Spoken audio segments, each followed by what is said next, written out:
What are the Snowflake views?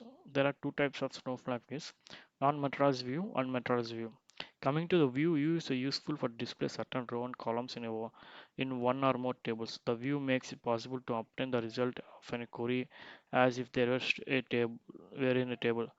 Create view statement define the queries. Snowflake supports two different types, where as we discussed earlier, non-materialized view and materialized view.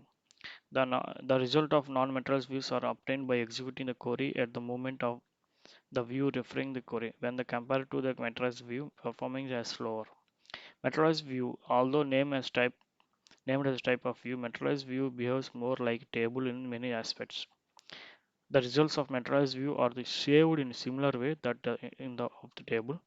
It allows for faster access, but it necessary storage space and active maintenance, both of which include extra expenses.